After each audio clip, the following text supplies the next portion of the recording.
I've been demoted at work. He came home with a somber expression. What? I almost spilled the tea I was drinking. His company's performance has been poor recently, and I knew there were major personnel changes due to restructuring, but I never imagined it would hit Scott directly. Still, I think it's important to support him in times like this, as his wife. Well, I guess we just had some bad luck. Times are tough, and I'm working too, so don't worry, I responded cheerfully. My name is Catherine, 50 years old. Currently, I'm working full-time in back office. I live with my husband, Scott, who is 2 years older than me, my high school sophomore daughter, Julia, and my 72-year-old mother-in-law, Ethel. Well, Ethel and I don't always see eye to eye, but since I'm working outside the house, we only see each other when I'm home, so I've decided to not worry about it. I told my daughter, your dad is a bit down because of the demotion, but try to act normally around him. However, Scott started to vent his frustrations, and that venting, well, it's often said that people vent their frustration on those closest to them, those they trust most, and indeed all of it was directed at me. The next day, as I was cleaning the hallway during my day off, he passed by and suddenly said, "You've put on weight since we got married, haven't you?" Huh? Well, I am 50 after all. Even the gynecology pamphlets say that women tend to gain weight around menopause. But according to my company's health checkup, I'm not overweight, I replied. Then he said, "Forget the health checkup. Your figure is too unsightly. You're just being lazy if you're overweight. I'm embarrassed to be seen with you, with your barrel-like figure." What? I was at a loss for words when my husband suddenly said such a heartless thing. Then he said, "Ugly," and locked himself in his room. What's happening all of a sudden? I pinch my own side. I can pinch it. When I pinch it with my thumb and forefinger, it fits snugly with the curve, and I can tell that I've gained more than enough. But why now, all of a sudden? I felt as if I had been pierced by an arrow that had come flying at me out of the blue. So much so that I forgot I was holding the magician wiper in my hand. It was that much of a shock. The wiper slipped from my hand, clattering loudly as it fell onto the hallway floor.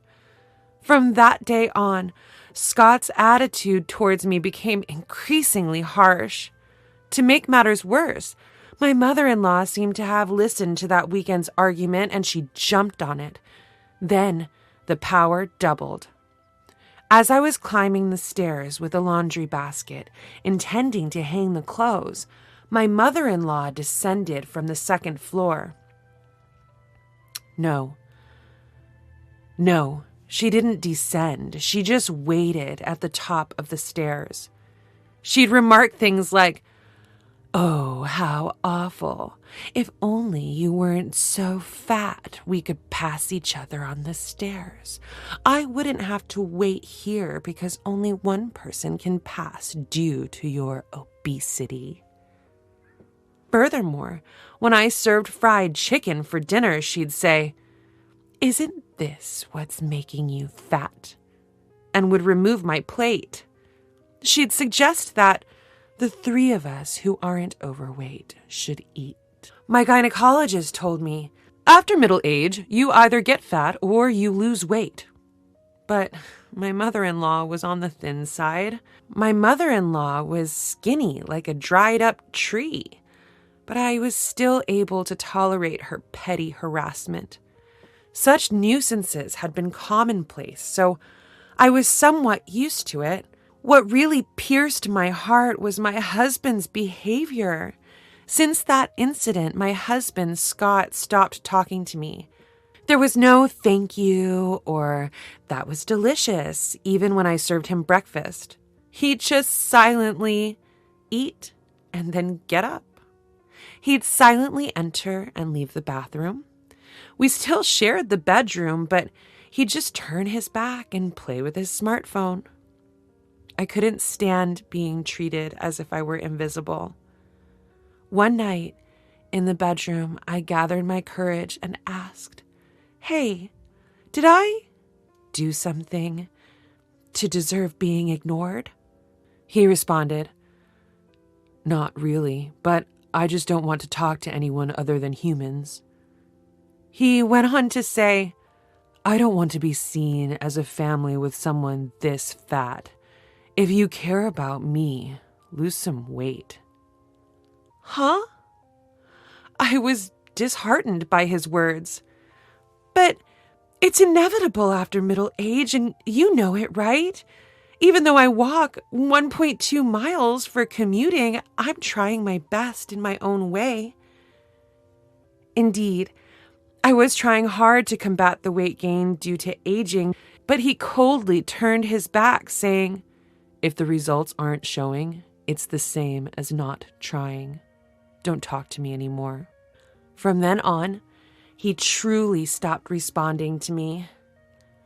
My mother-in-law continued to tease me about my weight, and whenever meat, fruits, or rice were on the table, she'd question, "Are you allowed to eat that? Are you aware?"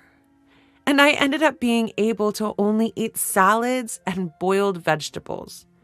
Scott just watched all of this without saying a word, only moving his chopsticks in silence. I may be at the end of my marriage.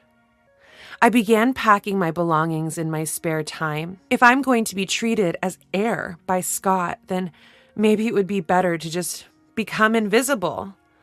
When I told my daughter, "I'm thinking about going back to my parents' house," she responded, "Yeah, I get it. I've seen Grandma and Dad always pick on you during mealtimes. It's hard to watch.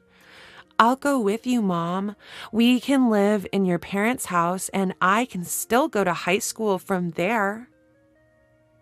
And now, tomorrow is the day when the demotion I've known about for a while kicks in, right after the winter break. Scott came over with a smile, saying, "Let's have a drink, everyone, just this once." Starting tomorrow, the life without subordinates will begin for him. I wonder if he finds that unbearable. But by this time, I've lost the will to go along with it. Even his plastered-on smile is irritating. Scott says, "Let's have a nightcap during dinner. I'll make wine spritzers." This might be the first time he's spoken to me since the day after the announcement of his demotion. He adds, "Julia can have juice, and I'll make a wine spritzer for you too, Catherine." Then he places the prepared wine spritzers at 3 spots on the table. Strange. Why all of a sudden? When Scott turned his back for a moment to look for the TV remote, I sniffed the drink he had made. What? I smelled it faintly, but it was definitely that smell. I recognized the faint smell because I've used it in cooking before.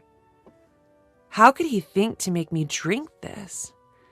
I won't stand for it anymore. My mother-in-law's harassment, being ignored by my husband, I'll pay them all back. The wine spritzer pushed me over the edge. "I'm sorry.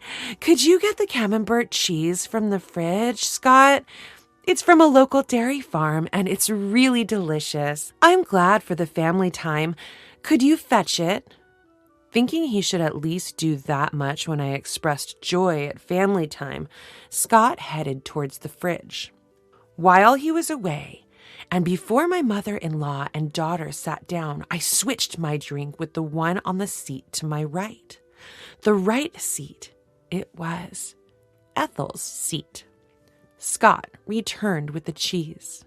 "Well, now that we've got the snacks ready, I'll call Julia and mother-in-law. I said loud enough for them to hear. "Dinner's ready." The two of them made their way to the dining room and took their seats.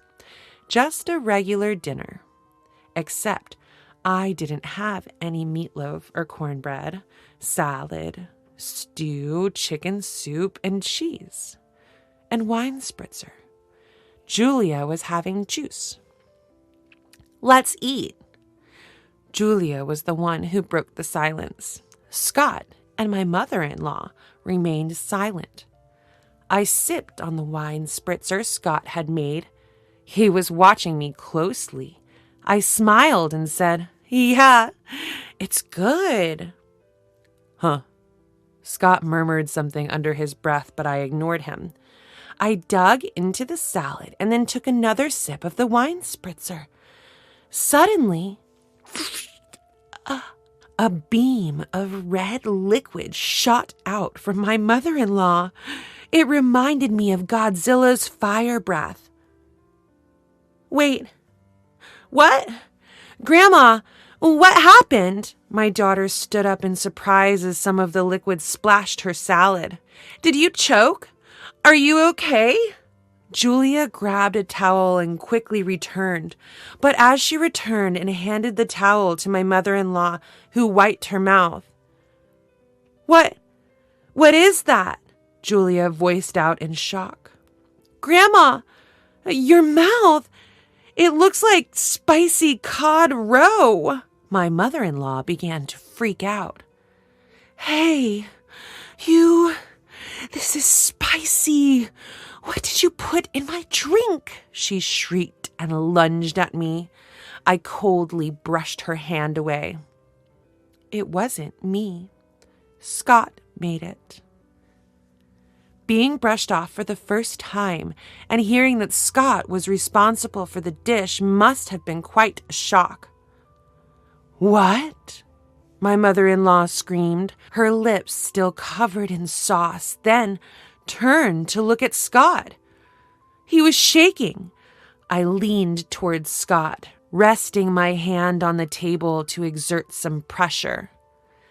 "You thought you could hide it in the wine spritzer, didn't you? I could smell it a little because I've used it before.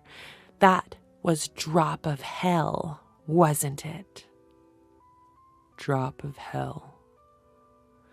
I had bought it at a food fair in Alabama.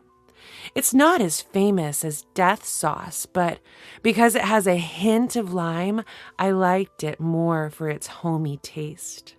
That hint of lime was what I smelled, which means he mixed a considerable amount into the drink.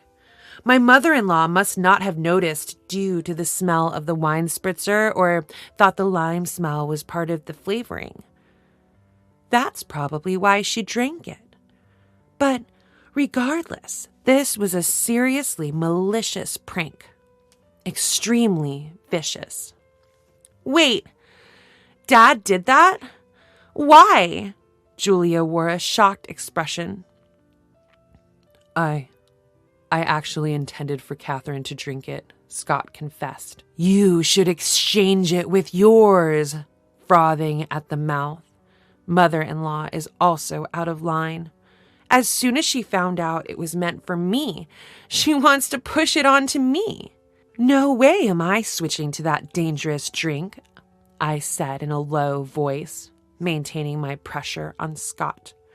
And then I cornered him.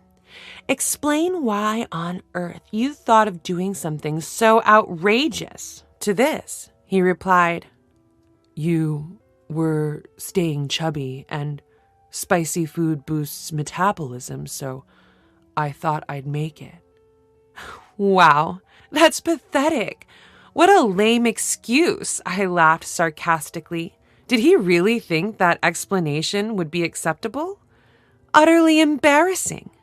Pressured, my husband hesitated and slightly moved his chair back. "I'm not crazy. This is a legitimate reason to support your diet. Here, exchange this with your cup and drink it. I made it for you." I closed in the distance. My husband retreated. "What are you saying? As the one who made it, you should taste it to see if it's delicious. Come on. When I got up, I took the cup containing a drop of hell in front of my mother-in-law and threw it in front of my husband. I put it aside. Then I moved my face closer again. After ignoring me and treating me like air for so long, did you think I would honestly drink something you said you would make with a smile out of the blue? Didn't it occur to you in your empty head? Isn't it too childish? Come on, taste it. As the one who cooked it, you should take responsibility. I slammed the table. At that sound, my husband, thinking he could escape with a little more backpedaling, stood up from his chair and backed off. After a tense silence, "Drink it," a quiet voice spoke. My husband and I turned to the source of the voice. The voice came from our daughter, Julia. Julia started to speak as if she was squeezing out the words. "Taking your frustration out on Mom, who supports you the most when things don't go well at work, and repeating cruel treatments. This is like a childish prank. I might not be supposed to say this to my parents, but it's too childish and unbearable to watch." Our daughter stood up, too. And she continued, facing her father. "Is it wrong to be overweight? Mom wakes up early and walks to work, and she also brings lunch, so it's not like she's not trying." Then she turned to her grandmother. "And you're going along with it, taking away my mom's dinner like fried chicken? What Grandma is doing is like middle school seniors and juniors. It's embarrassing." At those words, a flustered Ethel began to make a confused excuse. "That's not it. I'm just worried that Julia's mom won't gain any more weight." She must want to be seen favorably by her granddaughter. In fact, Ethel liked Julia. But this time, Julia was harsh. Compassion is something that is conveyed to the other person. It hurt to see Mom's dinner. Despite Mom looking sad, I wouldn't call that compassion. Mom hasn't had any issues in her checkups, but still, taking away her side dishes is just mean. Ethel fell silent. And another thing. It seemed Julia was done talking to Ethel for the time being. She turned back to her father. "Mom goes to the gynecologist every month and keeps herself active. But despite all that, Dad just ignores her because she's put on some weight? What's his deal?" The atmosphere he creates by ignoring her mistakes. The house feels so tense. Can't he see that? Even Colonel Sanders and Aunt Stella from the cookie ads are plump. There's a term called happy weight, you know. If she gets older and becomes a lovely grandmother like Aunt Stella, I'd be thrilled. When I have kids and she's become a grandma, wouldn't it be great to say, "Mom, you've gained some happy weight," and laugh about it? That's my dream. Could you please not ruin it for me? Her gaze was cold as ice as she spoke matter-of-factly. However, her words warmed my heart like hot milk to go with cookies. It's a pathetic sight to see a father scorned by his own daughter. And one more thing, she directed her words at her father. If you're going to ignore someone because of the weight gain due to aging, you should realize that with your thinning hair, you could easily be overlooked yourself. The tension was palpable at the dinner table. Her biting words had brought a chill to the living room. It felt so cold you'd think that even a banana would freeze. It seemed she had said all she wanted to. After a sigh, she turned to me. "That's enough, Mom. It's time to let it go. It will be better for you." Her words took me aback. It would be better if I let go. That's right. You should let it go. As I said earlier, my dream is to see you holding my child, saying you've gained some happy weight and laughing. For my sake, I want you to be happy because that's part of my dream. So please let it go. Be happy and fulfill my dream. Her words filled my heart. Every single thing she said made me so happy that I didn't care about being ignored by my husband, the fat shaming from my mother-in-law, or the drink issue. Warm tears streamed down my cheeks. Yes, you're right. My vision blurred up with tears. Hurry up, Mom. She patted my back and gave me a gentle push. Okay. I went to the kitchen and brought back a document I had been hiding for some time. What? My husband let out a startled exclamation. After about a month of being ignored, I started thinking, I have my bags packed. Let's each go our separate ways. I presented the divorce papers with only my name written on them. I just wanted you to lose some weight. If you had slimmed down as I asked, I would have been content. I only realized it was venting after Julia pointed it out, but since you didn't lose any weight, I thought I'd torment you more. I didn't mean for this to... I didn't expect this to happen. My husband began to panic. It's on those who didn't notice until things got serious, and what they're so upset about is incredibly childish, my daughter Julia retorts sharply. Living without her adorable granddaughter is no joke for my mother-in-law, it seems. In a panic, my mother-in-law Ethel interjects. Hey, Julia, you want to keep living with us, your grandmothers, don't you? In a voice soft as stroking a cat. To this, Julia says, I decline. I don't want to breathe the same air as people who act like middle schoolers anymore. Shutting down Ethel's plea. Hold on. Okay, I got it. I'll taste it, as you say. I'll take responsibility as the one who cooked it. Scott picks up the glass placed before him and gulps it all down at once. Ugh. Scott, just like Ethel earlier, spews a stream of the red liquid from his mouth, resulting in a striking set of lobster-like lips. There, see, I took responsibility, right, Julia? Julia takes a picture of both of them with their lobster lips on her phone and says, both of you, so lame. Mom, let's go, before exiting the living room. Yeah, I decide to follow her. So what's left behind is a dinner table splashed here and there with wine cocktail mixed with a drop of hell and a husband and mother-in-law with red lobster lips. I returned to my parents' house with Julia. When we explained the situation at home, both my mother and father were furious and went to confront Scott and Ethel. They brought back the divorce papers, and I ended up getting divorced. My ex-husband, Scott, has hit rock bottom in his career and ended up spending his remaining years without any significant achievements. Apparently, he had a habit of ignoring things he didn't like, even with his subordinates, and that led to his demotion, which I heard about just recently. On the other hand, my ex-mother-in-law, Ethel, who had been difficult and rarely went outside, seems to be stuck in a stalemate in a two-person household. Eventually, I got a call saying, if you and Julia were here, it wouldn't be so stale. This is proven by the 17 years since Julia was born and we lived together.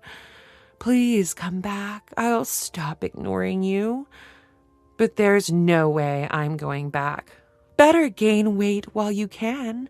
Once you have grandchildren, you'll have more physical work to do. My mother jokes with a smile. That's true. Today, as always, I'm walking to work. On the way, my boss drives by and stops the car, offering, "Want a lift?" No thanks. I'm on a diet. Just get in, Catherine. Yes, I've found a new boyfriend. Both of us have been divorced once, but because of that, we've both been through a lot and understand each other well. Dieting is good and all, but it would be a problem if you're late, he says while driving. I've never been late before, I respond, puffing up my cheeks. He glances my way and prods my puffed-up cheek with his finger. Give me the time you saved by riding in the car today for our conversation, he says. Ever the talkative boyfriend.